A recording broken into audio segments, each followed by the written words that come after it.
तो in last class we had started with servlet, जो आपको क्या बताया था कि अगर आप अपने वेब सर्वर की फंक्शनैलिटी को एक्सटेंड करना चाहते हैं, right, then you can do it with the help of the servlets which are small programs, right, जिनको आप जो server side of a web connection होता है उसमें आप रन करते हैं, राइट।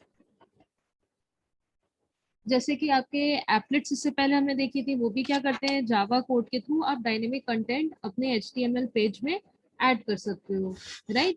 तो वो क्या रहता है, आपके वेब ब्राउजर की फंक्शनैलिटी को एक्सटेंड करता है। In case of servlet what it is doing, it is going to extend the functionality of your web server, ठीक, जो आपके सर्वर साइड की चीजें रहती हैं उनको एक्सटेंड कर सकते हैं। कैसे, एक सिंपल हमने एग्जाम्पल देखा था, मान लिए आपके कोई वेब एप्लीकेशन है जिसको किसी सर्वर के रिसोर्सेज जैसे कि डेटाबेस या कोई फाइल, उससे कोई इंफॉर्मेशन रिट्रीव करनी है, राइट, या उसमें कोई इंफॉर्मेशन सेंड करनी है, अपडेट करनी है, क्रिएट करनी है। तो in that case what do we need some sort of an एक इंटरफेस रहेगा जो यूजर से इंटरेक्ट करेगा, राइट। वो इंटरफेस कहाँ पे रहेगा, आपका ब्राउजर पे डिस्प्ले होगा जो कि आपका क्लाइंट है, राइट।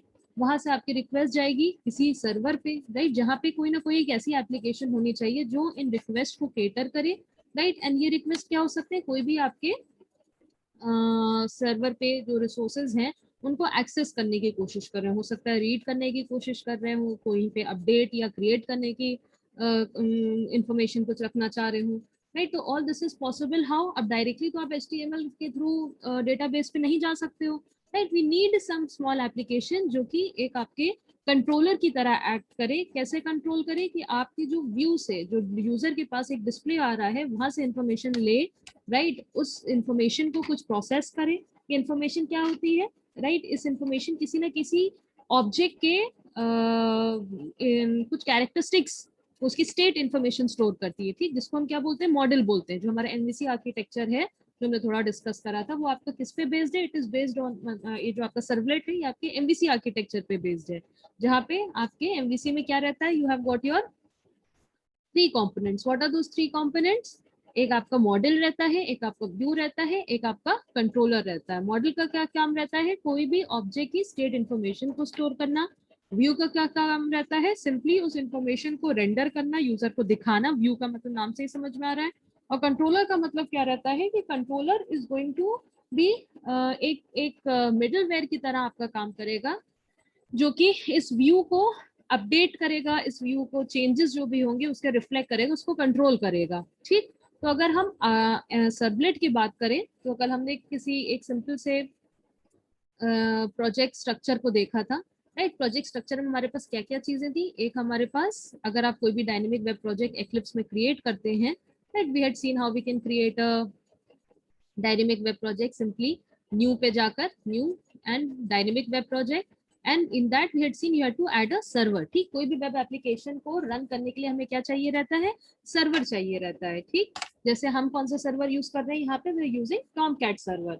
और जैसे आपको बताइए, ये सारी डायनेमिक वेब प्रोजेक्ट्स क्या हैं, they are part of your J2EE, ये आपके कोर जावा में नहीं आते हैं। तो इनके वेब एप्लीकेशंस को डेवलप करने के लिए हमें जो एपीआई चाहिए रहती हैं, जो सबसे बेसिक हमें एक एपीआई चाहिए रहती है, वो आपकी कौन सी रहती है, सर्वलेट एपीआई रहती है। तो ये सर्वलेट एपीआई हमें कौन प्रोवाइड करता है, right, you have to add those jars. Jars आपको पता है क्या रहते हैं, आपके कंपाइल्ड प्रोग्राम्स एक प्रोजेक्ट के फॉर्म में एक एग्जिट फोल्डर में रहते हैं, ठीक। तो ये जो सर्वलेट हम यूज करते हैं, इनकी जो एपीआईज होती हैं वो सर्वलेट एपीआई डॉट जार में प्रेजेंट रहती हैं। ये हमें कहाँ पे मिलता है, या अगर जैसे टॉमकैट सर्वर में, अगर टॉमकैट सर्वर का भी स्ट्रक्चर देखेंगे, वहां पे आपके पास एक लाइब्रेरीज फोल्डर रहता है, एक वेब एप्स फोल्डर रहता है, कैटरीना होम रहता है, बहुत सारी चीज रहती है। एक हमें एक जेनरिक स्ट्रक्चर देखा था, क्या जेनरिक स्ट्रक्चर देखा था, कल हम थोड़ा सा आपको एक लिंक शेयर करा था जहाँ पे we were discussing about your Tomcat server. Class, am I audible to you? You can hear me, right, everyone? Yes, ma'am. आवाज क्लियर आ रही है? Yes, ma'am. Yes, Yes, ma'am. ma'am. Okay okay, ठीक। तो हमने क्या देखा था, एक सिंपल से टॉमकैट सर्वर। सर्वर क्या रहता है, कि देखिए, सर्वलेट को रन करने के लिए हमें क्या चाहिए रहता है, एक सर्वर चाहिए रहता है। सर्वर में क्या होता है, एक आपका वेब, आपका सर्वलेट कंटेनर होता है, ठीक, उस कंटेनर के अंदर आप अपनी सर्वलेट्स को डिप्लॉय करते हैं और इस वेब सर्वर का क्या काम रहता है, जो भी आपकी क्लाइंट से ब्राउजर से रिक्वेस्ट आती है, जो हमने HTTP प्रोटोकॉल का स्ट्रक्चर देखा था, उस रिक्वेस्ट को ये जिस पर्टिकुलर सर्वलेट के लिए है, सर्वलेट मतलब क्या है, जावा एप्लीकेशन ही तो है, जिस पर्टिकुलर एप्लीकेशन के लिए है उसको ये फॉरवर्ड करता है। अगर एक सर्वलेट आपके रन हो रही है जिसके लिए कई सारी रिक्वेस्ट है, जैसे एग्जांपल आपकी एक वेबसाइट होती है, ठीक, वेबसाइट क्या एक वेब एप्लीकेशन ही तो है जो किसी सर्वर पे रन हो रही है, कई सारे लोग उस वेब पेज को एक्सेस करना चाहते हैं, राइट, कई लोग उसको ओपन करना चाहते हैं, तो क्या है वो रिक्वेस्ट आ रही है आपके पास ब्राउजर से एक एप्लीकेशन के लिए, और हो सकता है एक सर्वर पे कई सारी वेब एप्स चल रही हो, कई सारी वेबसाइट होस्ट हो रही हो, राइट। तो in that case what it will do, आपका वेब सर्वर का काम है कि उसके कंटेनर में जो सर्वलेट्स पड़ी है वो डिसाइड करे कि आपकी रिक्वेस्ट को कौन सी सर्वलेट को फॉरवर्ड करना है, ठीक। हमारे पास इसके दो तरीके थे, पहले हमारे टाइम पे, मतलब पहले के टाइम पे क्या यूज होता था, आपका CGI प्रोग्रामिंग यूज होती थी, कॉमन गेटवे इंटरफेस यूज होता था, लेकिन वहां पे हमारे परफॉर्मेंस इश्यूज आते थे। क्यों परफॉर्मेंस इशू आते थे, क्योंकि वहां पर हर एक रिक्वेस्ट को एक नई प्रोसेस की तरह ट्रीट करा जाता था। अभी हमने मल्टी थ्रेडिंग प्रोग्रामिंग बहुत डिटेल में नहीं पढ़ी है, प्रोसेस और थ्रेड्स में कुछ डिफरेंस होता है, ठीक। Threads are heavy weight components, जो कि नो सॉरी, आपके जो प्रोसेस होते हैं ये आपके हैवी वेट कंपोनेंट्स होते हैं। एक प्रोसेस को स्टार्ट करने के लिए आपके हमें शेल, एक सेपरेट शेल चाहिए रहता है उस प्रोसेस के लिए, ठीक। वहां पे उसको कुछ मेमोरी एलोकेट करनी पड़ती है, उसको आपको CPU टाइम देना पड़ता है, ये सारे से रिसोर्सेज ज्यादा देने पड़ते हैं। बट थ्रेड क्या होता है, सिंपल इंस्टेंसेस क्रिएट होते हैं, ठीक है, these are simple instances of your program, right. तो वहां पे आप हमें फायदा मिलता है इन द सेंस के हम जब आपका CGI होता है तो आपके हर रिक्वेस्ट के लिए कॉमन गेटवे इंटरफेस में आपको हर रिक्वेस्ट के लिए एक नई प्रोसेस स्टार्ट करनी पड़ती थी, जबकि सर्वलेट क्या करता है, हर एक रिक्वेस्ट के लिए आपका एक नया थ्रेड क्रिएट कर देता है, ठीक। थ्रेड काफी आपके लाइट वेट प्रोग्राम्स रहते हैं और सब अपने अपने बॉक्सेस में चलते हैं, तो एक थ्रेड कभी दूसरे थ्रेड से मिक्स नहीं करेगा। तो थ्रेडिंग थोड़ा सा पढ़िएगा, तो थोड़ा अभी बस इंट्रो दे रहे हैं, ठीक। तो वहां पे आपके थ्रेड्स के कॉन्सेप्ट के थ्रू आपकी सर्वलेट एक कई रिक्वेस्ट को फॉर अ सिंगल रिसोर्स को हैंडल करती है, ठीक। और दूसरा क्या सर्वलेट का हमारे पास एक एडवांटेज रहता था, दूसरा एडवांटेज हमारे पास ये रहता था कि सर्वलेट पूरी की पूरी जावा पे बेस्ड है, आप जावा पे कोडिंग करते हो तो वहाँ पे सिक्योरिटी भी आपको मिलेगी, ठीक। और दूसरा आपको क्या फायदा मिलेगा कि जावा के जो बाकी APIs हैं, जैसे कि एप्लेट्स के फंक्शनैलिटीज हो या आपके पास नेटवर्किंग से रिलेटेड हो, जैसे RMI वगैरह रहता है, इन सबको आप अपने जावा के उसमें आप इंटीग्रेट कर सकते हो, ठीक। तो हम अगर सिंपल एक वेब प्रोजेक्ट का स्ट्रक्चर देखें तो क्या रहता है, आपके पास एक जावा रिसोर्सेज रहते हैं SRC, जिसमें आप पैकेजेस क्रिएट करते हैं, पैकेजेस के विद आप अपने जावा के सोर्स फाइल्स .java फाइल्स को ऐड करते हो, ठीक। फिर एक आपका वेब कंटेंट का फोल्डर रहता है, ठीक। वेब कंटेंट का फोल्डर क्या रहता है, इसमें वो सारे पार्ट्स आप डालते हो, right, other than your Java files. Other than your Java files कैसे हो सकती है, CSS, HTML, images, JSP, JavaScript, ये सारी चीजें जो एक तरह से आप कह सकते हैं जो यूजर के फ्रंट एंड को डिजाइन करने में हेल्प करें, वो सारे फोल्डर्स आप, वो सारी फाइल्स आपकी कहाँ पड़ती है, वेब कंटेंट में पड़ती है, ठीक। और ये वेब कंटेंट क्योंकि जावा की फाइल्स क्या होती हैं, आप कंपाइल करते हो, फिर जैसे अब हम किसी भी प्रोजेक्ट को, किसी भी वेब डायनेमिक वेब प्रोजेक्ट को जब डिप्लॉय करते हैं सर्वर पे, उसकी वॉर क्रिएट करते हैं, ठीक। Then in that war what happens is कि आपका जो जावा का पार्ट रहता है उसमें आपकी जावा की क्लास फाइल्स रहती हैं, ठीक। उसका हम थोड़ा डिप्लॉयमेंट भी देखेंगे कि कैसे हम किसी डायनेमिक वेब प्रोजेक्ट को डिप्लॉय करते हैं, राइट। तो वेब एप्लीकेशन का जो आपका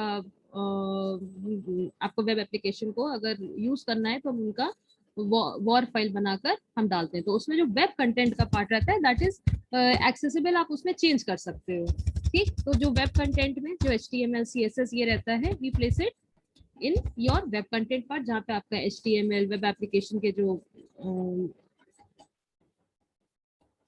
रेंडर कर, जो व्यू बनाने की चीजें रहती हैं जैसे CSS HTML, वो हम वेब कंटेंट फोल्डर में जाते हैं।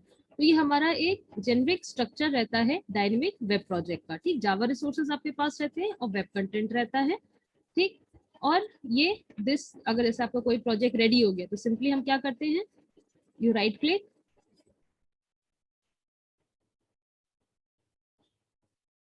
You export it as a war. War का मतलब क्या होता है, वेब एप्लीकेशन रिसोर्स। ठीक है, आपको एक जिप फोल्डर देता है जो कि आप अपने एक आर्काइव फोल्डर देता है, जिप की जगह आर्काइव फोल्डर हम कहेंगे, जिसको आप अपने सर्वर पे, जैसे टॉमकैट सर्वर हम यूज कर रहे हैं, उस पर डिप्लॉय कर सकते हो। डिप्लॉय मतलब उसके कंटेनर में प्लेस कर सकते हो।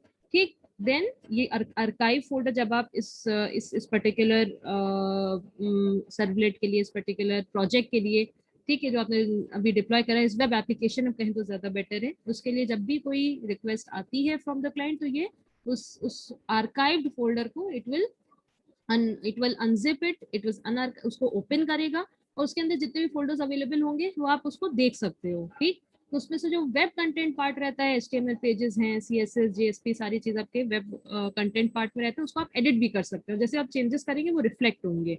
बल्कि जबकि जो आपके जावा रिसोर्सेज रहते हैं उनका क्या रहता है, उनकी कंपाइल्ड फाइल्स आपके बिल्ड फोल्डर में पड़ती हैं। ठीक, कंपाइल्ड मतलब डॉट क्लास फाइल्स। तो इसलिए अगर आपको कोई जावा पार्ट में चेंज करना पड़ता है तो you have to recompile your project, उसका एक नया आर्काइव वॉर बनाना पड़ेगा और नए वॉर को आपको डिप्लॉय करना पड़ेगा अपने सर्वर के ऊपर। But in the case of web content आप चेंजेस कर सकते हो। ठीक, तो अगर हम एक कोई सिंपल सी, अच्छा, another thing in MVC is that जब हम अपने प्रोजेक्ट्स का स्ट्रक्चर बनाते हैं तो वो भी हम कोशिश करते हैं कि MVC आर्किटेक्चर के अकॉर्डिंग ही करें, जहाँ पे मॉडल क्या रहता है, जैसे मैंने बताया था, model is the part which is storing your state information. तो यहाँ पर हम स्टेट इन्फॉर्मेशन को कैसे रखते हैं, in the form of bean. ठीक है, हर हर एक ऑब्जेक्ट जो भी हमें लग रहा है, जैसे एक हमने हमने एक छोटा सा एग्जामिनेशन फॉर्म देखा था हम लोगों ने, आप लोगों ने सबने सबमिट नहीं करा था, तो उसमें क्या क्या इन्फॉर्मेशन हो सकती थी, स्टूडेंट की इन्फॉर्मेशन हो सकती थी, सब्जेक्ट की इन्फॉर्मेशन रह सकती थी, राइट। तो हम क्या करते थे, इनको in the form of model को हम कैसे रखते थे, in the form of bean class रखते थे। बीन क्लास का मतलब क्या रहता है कि जो भी आपके ऑब्जेक्ट्स हैं उनकी स्टेट इन्फॉर्मेशन हमें स्टोर करना है। स्टेट इन्फॉर्मेशन क्या क्या हो सकती है, जैसे अगर स्टूडेंट की बात करें तो उसका क्या हो सकता है, स्टूडेंट ID रहती है, एनरोलमेंट नंबर रहता है, रोल नंबर रहता है। ठीक, ये सारे उसके एट्रीब्यूट्स हैं। ठीक, इन एट्रीब्यूट्स के हम क्या करते हैं, कुछ गेटर एंड सेटर बनाते हैं। गेटर एंड सेटर का मतलब क्या हो गया, कोई भी एट्रीब्यूट देखिए, you have an option of, उस एट्रीब्यूट पे जाइए, राइट क्लिक करिए। ठीक, you have an option of setting, यहाँ पे इट इज एरर आ रही है इसलिए दिख नहीं रहा है, अदरवाइज आप यहाँ पे सोर्स में जाकर you can generate the getters and setters. Getter and setter क्या करते हैं, इस ऑब्जेक्ट के किसी भी पर्टिकुलर एट्रीब्यूट को आपको अगर गेट करना है तो आप इस गेट फंक्शन के थ्रू कर सकते हो। उसके कोई भी एट्रीब्यूट को अगर आपको सेट करना है, जैसे हो सकता है रोल नंबर सेट करना हो कहीं पे फ्रंट एंड, राइट, अगर फॉर्म सबमिट करते हैं तो क्या होगा, रोल नंबर आप डालोगे, स्टूडेंट का फर्स्ट नेम लास्ट नेम सारी चीजें सेट करेंगे, तो आप उसके सेट एट्रीब्यूट को कर सकते हो। तो जो भी जितने भी आपके कोई भी आपको प्रोजेक्ट दिया जा रहा है तो आप पहले इमेजिन करिए कि उसके कौन कौन से ऑब्जेक्ट्स हो सकते हैं। ठीक, जैसे अगर एक छोटे से एग्जामिनेशन फॉर्म की बात करी जाए तो वहाँ पे स्टूडेंट हो सकता है, उसका कोर्सेज हो सकते हैं, उसके सब्जेक्ट्स हो सकते हैं। ठीक, तो ये सारे हमारे क्या हो जाते हैं, ऑब्जेक्ट्स जो कि मॉडल हैं। सबके लिए मॉडल फोल्डर एक हम क्रिएट करते हैं जिसमें इन सारे ऑब्जेक्ट्स की स्टेट इन्फॉर्मेशन हम स्टोर करते हैं। ठीक, फिर हमारे पास क्या आता है, MVC में दूसरी चीज क्या आती है, व्यू। ठीक, व्यू मतलब कि ये कैसे दिखाई देगा, ये कैसे आपके स्क्रीन पे रेंडर करेगा। तो व्यू के लिए हमारे पास क्या रहता है, HTML फोल्डर रहता है जहाँ पे आप अपने HTML कंटेंट डालते हो, और दूसरा जो ऑप्शन हमारे पास रहता है वो आपके JSPs होते हैं, जावा सर्वलेट पेजेस, जिसको हम थोड़ा डिटेल में पढ़ेंगे। They are very useful, why, because ये आपके सर्वलेट की फंक्शनैलिटी को HTML में एक्सटेंड करने की कैपेबिलिटी दे रहे हैं। ठीक, कैसे दे रहे हैं कि हम अगर चाहते हैं कि कोई जावा पार्ट ऑफ द कोड, जैसे एप्लेट में क्या होता था, कोई जावा कोड को हम HTML में फिट करना चाहते थे तो हम क्या करते थे, एप्लेट के टैग्स यूज करते थे।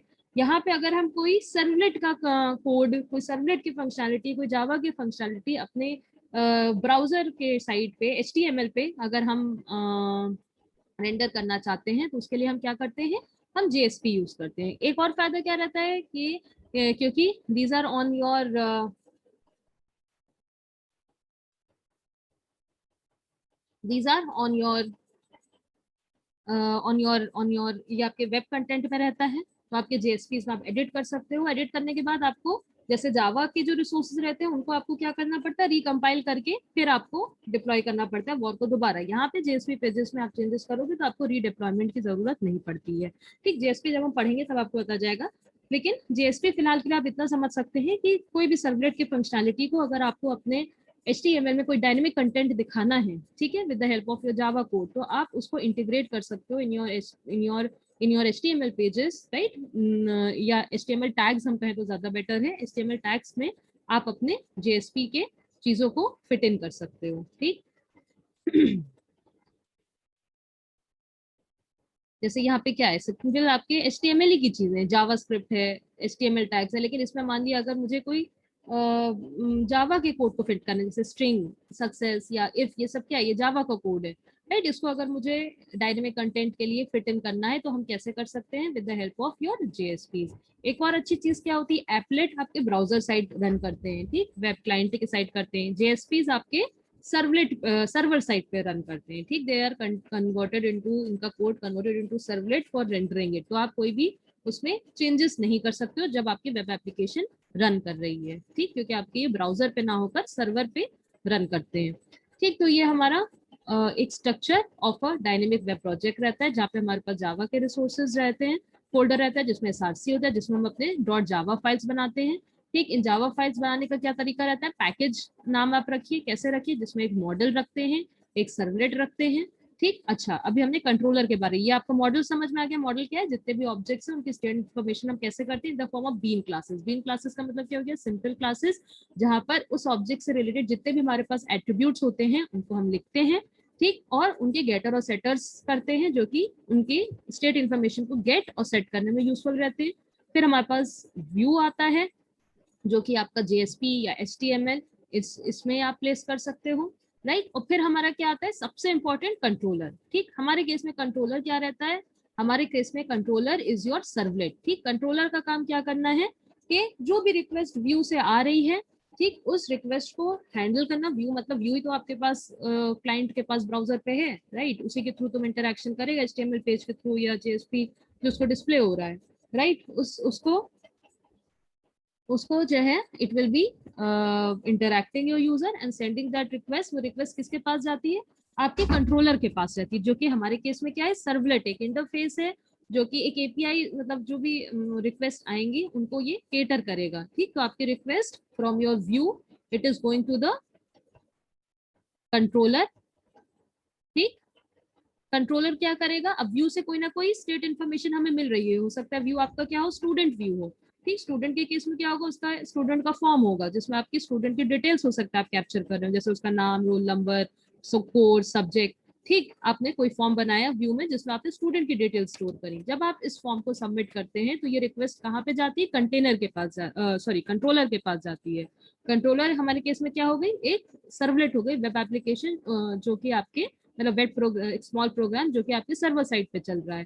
फिर इस कंटेनर का क्या काम रहता है, ये देखेगा कि आपकी स्टेट इन्फॉर्मेशन को कैसे हैंडल करे। हो सकता है ये क्या करे, आपके जो बीन्स हैं, जो कि जावा के साइड आपने मॉडल बनाया है, तो स्टूडेंट फॉर्म से रिलेटेड जो इन्फॉर्मेशन होगी इन बीन्स के स्टेट इन्फॉर्मेशन में सेट करें, ठीक है, कि आपने रोल नंबर, नाम, कोर्स, सब्जेक्ट जो भी भेजा है, राइट, इसको इनके सेटर के थ्रू इन वैल्यूज को सेट करें। फिर इस बीन को यूज करके, हो सकता है ये मॉडल को यूज करके, जो कि आपकी इस फॉर्म की स्टेट इन्फॉर्मेशन को स्टोर कर रहे हैं, ये कहीं ना कहीं कोई डेटाबेस में अपडेट कर रहा हो, ठीक है, हो सकता है किसी फाइल में राइट कर रहा हो, राइट। तो ये आगे जाके ये कंट्रोलर का काम है डिसाइड करना कि कैसे इस इंफॉर्मेशन को ये हैंडल करेगा, ठीक। फिर आपके अब जैसे फॉर्म आपने सबमिट करा, उस डेटाबेस में अपडेट करा, उसका कुछ रिस्पॉन्स आएगा, ठीक। तो मानिए सक्सेसफुली अपडेटेड, ठीक, आपने बीन अपने मॉडल में, मॉडल इन्फॉर्मेशन मॉडल में आपने स्टूडेंट की इंफॉर्मेशन स्टोर करी, इस बीन को या इस मॉडल को यूज करके, इस स्टेट इन्फॉर्मेशन को यूज करके आपने कुछ रिसोर्सेज अपडेट करे, जो कि जैसे डेटाबेस हो सकता है या आपका कोई कोई फाइल्स हो सकती हैं, ठीक। वापस से अब आप रिस्पॉन्स सेंड करोगे तो रिस्पॉन्स भी आपका किसके थ्रू जाएगा, कंट्रोलर के थ्रू जाएगा। तो कंट्रोलर एक बीच में आपके लेयर है व्यू और बैकएंड ऑफ द कोड के लिए, ठीक है। बैकएंड में आप जो भी इंफॉर्मेशन रिट्रीव कर रहे हो, सेंड कर रहे हो, अपडेट कर रहे हो, and it will be sending back to your view, ठीक। रिस्पॉन्स हमें सेट करता है, ठीक। तो ऐसे ही तो कंट्रोलर का एक थोड़ा सा हम स्ट्रक्चर देखेंगे, ये थोड़ा आपका बड़ा प्रोजेक्ट है, उसको बाद में हम देखेंगे। छोटा सा हमने कंट्रोलर बनाया है तो उसकी थोड़ी सी डिटेल्स हम देखते हैं।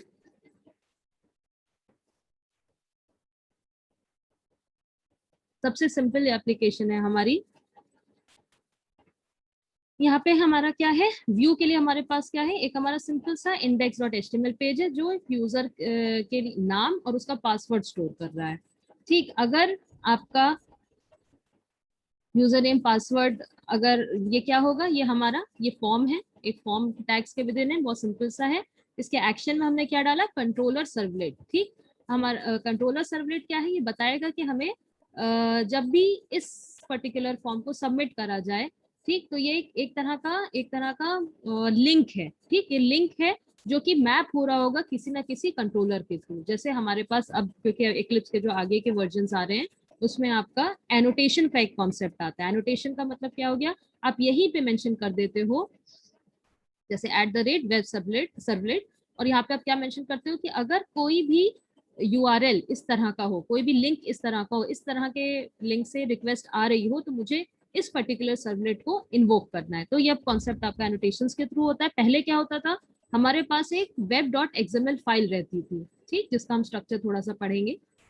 अगर आप नॉर्मल प्रोजेक्ट्स बनाए तो उसमें हमारे पास एक web.xml फाइल रहती थी, उसका स्ट्रक्चर हम आपको भी प्रेजेंटेशन में दिखाते हैं। तो वहां पे आपका क्या रहता था, मैपिंग रहती थी हर एक सर्वलेट की किसी ना किसी उसके जो सर्वलेट का जो आपका लिंक है, जिसको आप जिसके थ्रू आप जैसे फॉर्म सबमिट कर रहे हैं या जो भी आप एक्शन परफॉर्म कर रहे हैं, ठीक, वो किसी ना किसी उस यूआरएल पैटर्न को, जैसे हमारे केस में यूआरएल पैटर्न क्या है, /कंट्रोलर सर्वलेट, उसको वो मैप कर रहा होता है किसी ना किसी जावा क्लास से। जैसे हमारे यहाँ हमारे इस एग्जांपल में आपके कंट्रोलर सर्वलेट कौन सी जावा क्लास से मैपिंग हो रही है, आपकी जावा क्लास है क्लास कंट्रोलर सर्वलेट। ठीक, यहाँ पे इन दिस केस हमारा यूआरएल पैटर्न सेम है, हम चाहे तो यूआरएल पैटर्न को चेंज भी कर सकते हैं। यहाँ पे हम CS डाल दें या CSR डाल दें, कुछ भी डाल दें यूआरएल पैटर्न को, और फिर यही यूआरएल पैटर्न हमें यूज करना पड़ेगा अपने जेएसपी पेज में। तो जब भी इस यूआरएल पैटर्न से मैचिंग होगी तो वो क्या करेगा, इस पर्टिकुलर सर्वलेट को ये रिक्वेस्ट फॉरवर्ड कर देगा। ये सब काम कौन कर रहा है, हमारा सर्वलेट कंटेनर, जो कि आपके वेब सर्वर प्रोवाइड कर रहा है। ठीक, तो यहाँ पे अगर हम इस प्रोजेक्ट को रन करते हैं, एक हमारे पास रन करने का क्या तरीका है, आप इसकी वॉर बनाइए, इस वॉर को आप अपने टॉमकैट सर्वर पे डिप्लॉय करिए। ठीक, हम सिंपली क्या करें टेस्टिंग पर्पज से, तो हम यहीं पे run as dynamic web project करेंगे, तो रन ऑन सर्वर करेंगे। सर्वर आपको कल बताया था कैसे ऐड करते हैं, जैसे यहाँ पे हम टॉमकैट सर्वर रन कर को ऐड करा है।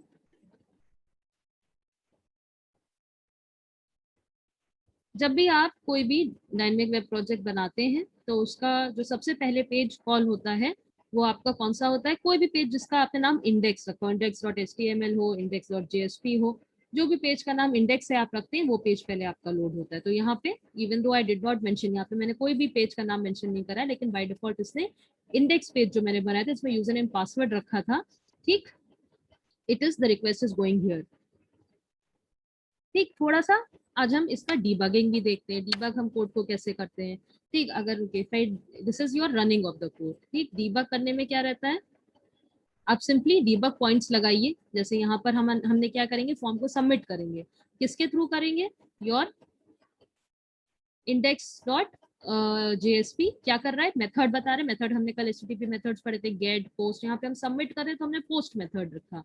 ठीक, तो यहाँ पे आपका कंट्रोलर के पास रिक्वेस्ट जाएगी, you can debug and see actual में कि कैसे आपका फ्लो आ रहा है। तो मान लिया अगर मैं इस सर्वर को स्टॉप कर दूं और यहाँ पे डीबग मोड में चलाऊं, ठीक, डीबग ऑन सर्वर, डीबग का मतलब क्या हो गया कि यू कैन एक तरह से एक स्टेप को आप एग्जीक्यूट करते हुए देख सकते हो। रन का मतलब क्या है, सिंपली आपने प्रोजेक्ट रन किया, debug is for development purpose, right, क्या step by step you can see debug the code and see for the errors. तो राइट, यहाँ पे मैंने डीबग कोड में चलाया तो आप देखोगे कि कैसे हम फॉर्म को सबमिट कर रहे हैं, उसमें क्या क्या एरर्स आ रही है। जैसे मैंने यहाँ पे नाम डाला अनम और मैंने पासवर्ड डाला एडमिन, तो मैं यहाँ पे लॉगिन बटन पे क्लिक करा। ठीक, तो डीबग मोड में चला रहे हैं तो आप एक एक स्टेप को डीबग करते हुए देख सकते हो। आपने ब्रेक पॉइंट्स ऐड करते हैं, ब्रेक पॉइंट से क्या होता है, your your your code will stop there. ठीक, तो हमने यहाँ पे ब्रेक पॉइंट्स ऐड करे थे। तो हमने क्या करा था, आपने जेएसपी पेज पे जिसमें सबमिट बटन लगाया था, फॉर्म का एक्शन मेंशन करा था, क्या मेंशन करा था, यूआरएल पैटर्न क्या डाला था, कंट्रोलर सर्वलेट। तो आपके टॉमकैट सर्वर ने आपकी रिक्वेस्ट को कहाँ पे फॉरवर्ड करा, इसने आपकी रिक्वेस्ट को फॉरवर्ड करा इस पर्टिकुलर कंट्रोलर पे। ठीक, जिससे इसका यूआरएल पैटर्न मैच कर रहा था। एक एनोटेशन बेस्ड आपका पैटर्न मैचिंग रहता है, दूसरा हमारा क्या रहता है, आपके web.xml में भी आप मेंशन कर सकते हो। ठीक, अभी जो हम डायनेमिक वेब प्रोजेक्ट्स एक्लिप्स में थ्रू करते हैं वो अब एनोटेशन बेस्ड रहते हैं। ठीक, तो हमारी रिक्वेस्ट आई कहाँ पर, डू पोस्ट। हमने मेथड क्या मेंशन करा था, do post. We are coming, हमने यहाँ क्या करा, डू पोस्ट के विदिन डू गेट मेथड को कॉल करा। ठीक, तो it will be going to it. आप F6 करके you can debug at each and every point.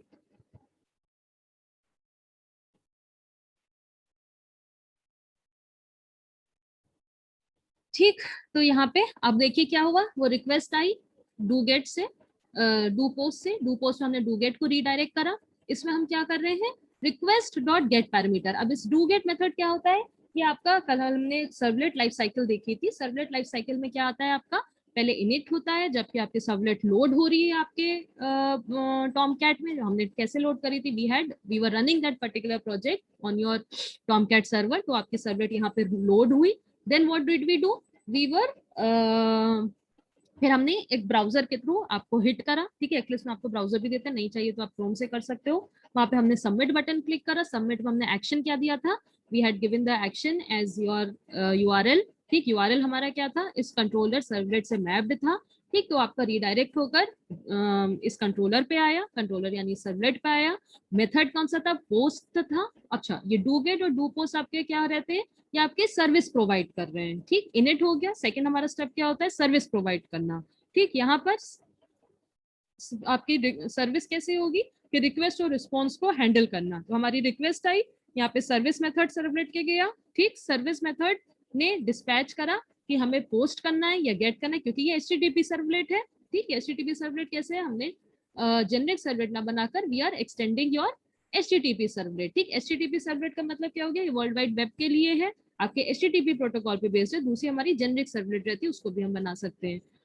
ठीक, तो इसके डू गेट मेथड में हमारे पास दो पैरामीटर्स रहते हैं, एक रिक्वेस्ट का रहता है, एक आपका रिस्पॉन्स का रहता है। ठीक, रिक्वेस्ट मतलब जो आपके क्लाइंट ने रिक्वेस्ट भेजी है, ठीक, उस रिक्वेस्ट के जो भी आपके पैरामीटर्स गेट, आपके जो भी चीजें गेट करना है, यू कैन गेट। जैसे आप देखिए रिक्वेस्ट में बहुत से आपके पास ऑप्शन, रिक्वेस्ट डॉट, इतने आपके पास हैं। आप एट्रीब्यूट्स गेट कर सकते हो, फॉर्म के अगर आपको फील्ड्स गेट करना है तो we use your get parameter.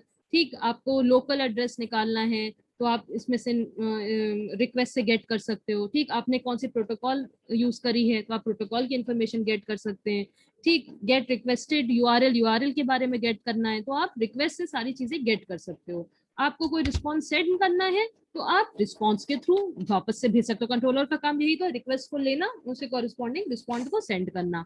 ठीक, तो अगर हम इसको डीबग करते जाएं तो हमने फॉर्म में क्या क्या चीजें सेट करी थी, नेम सेट करा था, पासवर्ड सेट करा था। तो हमने request dot gate parameter name करा और उसका पासवर्ड करा। फिर हमने क्या करा, ये हमारा मॉडल है। ठीक, लॉगिन पेज के लिए हमारा ये मॉडल है। ठीक, इस मॉडल में हम ये इन्फॉर्मेशन सेट कर रहे हैं। हमने एक लॉगिन पेज का सिंपल सी जावा की क्लास है जिसमें हमारे पास लॉगिन पेज से रिलेटेड जो इन्फॉर्मेशन थी, यानी नेम और पासवर्ड। ठीक, इनके दो वेरिएबल्स बनाए। इन वेरिएबल्स को हमने गेटर एंड सेटर क्रिएट करे। ठीक, जो क्या करेंगे, इस वेरिएबल की स्टेट इन्फॉर्मेशन को, क्या यूजर ने आपका नाम डाला, उसने क्या पासवर्ड डाला, ठीक, उसको गेट करेगा। ठीक, तो हमारे कंट्रोलर ने क्या करा, हमारा कंट्रोलर कहाँ गया, हमारा कंट्रोलर सर्वलेट ने इस लॉगिन फॉर्म के बीन इंफॉर्मेशन को सेट करा, इस स्टेट इंफॉर्मेशन को बीन में सेट करा। और क्या करा, रिक्वेस्ट डॉट सेट एट्रीब्यूट, हमने एक रिक्वेस्ट में इसकी पूरी इंफॉर्मेशन सेट कर दी। एट्रीब्यूट का मतलब क्या होता है, एक सर्वर साइड वेरिएबल रहता है जो कि एक बार आपने सेट कर दिया तो अक्रॉस द वेब पेज, जब तक ये वेब एप्लीकेशन आपकी रन हो रही है, ये एट्रीब्यूट सेट रहेंगे। आप अलग अलग जहां जहां पे अपने रिक्वेस्ट को फॉरवर्ड करते जाएंगे, इस एट्रीब्यूट्स को गेट करके इनकी वैल्यूज निकाल सकते हो। जैसे हम यहाँ पर बीन को हमने अगर एक बार सेट कर दिया, यानी इस पर्टिकुलर लॉगिन की इंफॉर्मेशन, यूजर नेम पासवर्ड हमने सेट कर दिया, एक ऑब्जेक्ट बन गया। इस ऑब्जेक्ट को हम अलग अलग पेजेस पे यूज कर सकते हैं इस पर्टिकुलर रिक्वेस्ट से रिलेटेड, राइट, और we can get this information. ठीक, तो यहाँ पे हमने रिक्वेस्ट में सेट कर दिया। फिर हम आगे क्या कर रहे हैं, we are checking the status. Bean में ही हमने एक वैलिडेट मेथड डाला। क्या वैलिडेट मेथड कर रहा है कि अगर हमारा पासवर्ड एडमिन है तो हमें लॉगिन करने दे, अगर हमारा पासवर्ड नहीं एडमिन है तो हमें क्या करें, हमें रीडायरेक्ट कर दे एक एरर पेज पे। ठीक, अब ये अभी तो हमने हार्ड कोड कर दिया है, hard code in the sense बता दिया कि पासवर्ड ये हो तभी आपको सक्सेस करना है, अदरवाइज फेलियर कर देना है। ठीक, ये क्या कंट्रोलर कर सकता था, ये इंफॉर्मेशन आपकी पासवर्ड मैचिंग की डेटाबेस में कर सकता था। ऐसे तो होता है कि आप रजिस्टर करते हो तो आप अपना यूजर नेम पासवर्ड डालते हो, पहली बार में बताते हो कि क्रिएट करो, पासवर्ड आपका डेटाबेस में स्टोर होता है, तो ये पासवर्ड को डेटाबेस से मैच कर सकता था। ठीक, तो आगे की चीज इसको हम थोड़ा देखेंगे। डाओ आपकी क्लास एक रहती है, ठीक, डेटा एक्सेस ऑब्जेक्ट करके, जो आपके डेटाबेस से कनेक्ट करती है। जब हम थोड़ा जेडीबीसी पढ़ेंगे और आपके डेटाबेस कनेक्टिविटी पढ़ेंगे with the help of in your web application, तब उसमें हम थोड़ा डिटेल में देखेंगे कि आप जावा के थ्रू डेटाबेस को कैसे कनेक्ट कर सकते हो। अभी हमने सिंपली क्या करा, अगर पासवर्ड मैच कर रहा है तो आप हार्ड कोडेड है, अगर वो एडमिन के बराबर है तो हमें क्या करना है, इसको आगे बढ़ाना है, इस रिक्वेस्ट को आगे भेजना है। कहाँ करना है, एक आपका गेट डिस्पैचर क्लास रहती है, राइट, रिक्वेस्ट को डिस्पैच करने के लिए आगे कैसे कहाँ पे भेजना है। ठीक, तो हम क्या कर रहे हैं, गेट डिस्पैचर क्या करें, रिक्वेस्ट डॉट गेट डिस्पैचर, इस पर्टिकुलर जेएसपी पे सक्सेस जेएसपी, जेएसपी एक तरह का एचटीएमएल पेज ही है जिसमें आपने जावा की कुछ टैग्स डाल सकते हो। ठीक, और इस रिक्वेस्ट रिस्पॉन्स को फॉरवर्ड कर दे। अगर स्टेटस फॉल्स आया, यानी अगर आप एडमिन टाइप के नहीं हो यूजर, तो हम एक एरर पेज पे इसको रीडायरेक्ट कर दे रहे हैं। इस एरर पेज में हमने हो सकता है कोई इन्फॉर्मेशन डाल दो कि incorrect user name password, right. तो if you are debugging it तो आप एक एक स्टेप देख सकते हो। ठीक, हमारा नेम क्या था, हमारा नेम मैंने अनम डाला था, मैंने पासवर्ड क्या सेट करा था, मैंने पासवर्ड एडमिन डाला था। ठीक, तो I am just pressing F6, status में गए, स्टेटस क्या होगा, ट्रू होगा, क्यों, क्योंकि my password is set as admin. तो ये क्या करेगा, मेरा रीडायरेक्ट कर देगा टू योर लॉगिन success.jsp। ठीक, फॉरवर्ड कर दिया इसने। तो कंट्रोलर से अब वापस से हम कहां पर आ गए, अपने व्यू पर आ गए।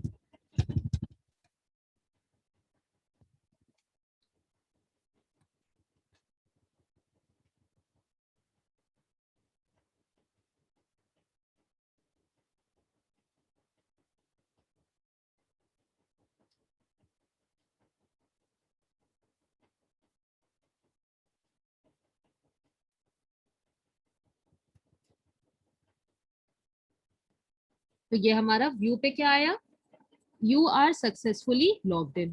ठीक, तो हमने क्या करा था, पहले सबमिट करा था फॉर्म, फॉर्म ने क्या करा, आपका पोस्ट करा, अपने कंट्रोलर पे भेजा डू पोस्ट मेथड पे। डू पोस्ट मेथड में हमने जो कोड लिखा था उसने क्या करा कि आपकी इन्फॉर्मेशन की यूजर नेम पासवर्ड, ठीक, उसको गेट करा, ठीक, रिक्वेस्ट के थ्रू, और उसको उस रिक्वेस्ट को फॉरवर्ड कहाँ करा, आपके सक्सेसफुल पेज पे, क्योंकि हम सक्सेसफुली लॉग्ड इन थे, राइट। तो हमारा क्या मैसेज आया, you are successfully logged in and welcome my, जो भी नाम था हमारा, ठीक, जो भी हमने नाम एंटर करा था।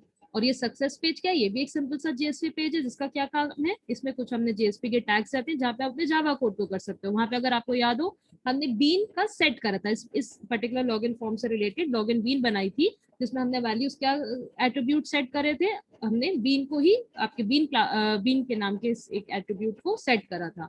अब यहाँ पे इस एट्रीब्यूट को हमने गेट करा, ठीक, उसमें से कौन सी फील्ड गेट करी, उसका नाम की, ठीक, ये एट्रीब्यूट को गेट करा बीन डॉट गेट नेम, और हमने सिंपली क्या करा, इसको आउट डॉट प्रिंट, ठीक, इसको प्रिंट कर दिया अपने अपने पैराग्राफ के विद इन।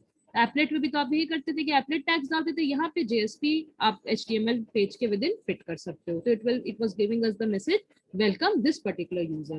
ठीक, तो ये हमारा एक छोटा सा एग्जांपल है एमवीसी का, ठीक, मॉडल व्यू कंट्रोलर आर्किटेक्चर, जिसपे आपका सर्वलेट बेस्ड है कि आपका व्यू पेज देखिए, व्यू अपडेट हुआ या नहीं, कि वेलकम दिस पर्टिकुलर यूजर। अगर मान लीजिए मैंने यहाँ पर कोई गलत यूजर नेम पासवर्ड डाला होता, ठीक,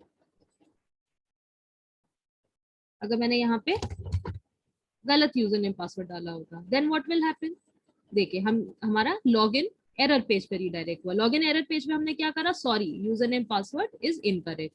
ठीक, तो this is how your view is getting updated with the help of your controller. ठीक, कंट्रोलर क्या है हमारे केस में, एक सिंपल सी सर्वलेट है जो कि आपके व्यू को कंट्रोल करती है, कैसा यूजर को दिखाना है इसको कंट्रोल करती है, राइट।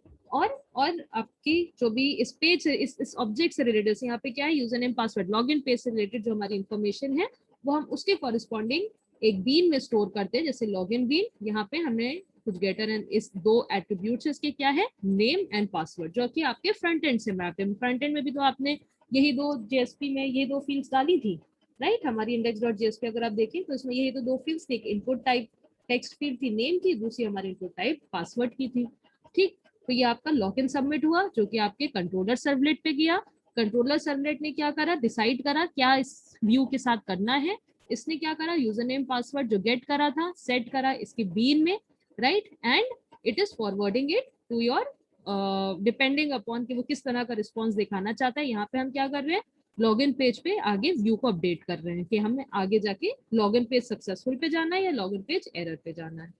ठीक, तो ये आपका छोटा सा एग्जाम्पल है पहले सर्वलेट के, समझ में आया ये। we'll also keep an extra class tomorrow, तो प्लीज बी प्रिपेयर्ड, संडे को हम थोड़ा डिस्कस करेंगे। तो ये आपके सर्वलेट का जेनरिक स्ट्रक्चर रहता है।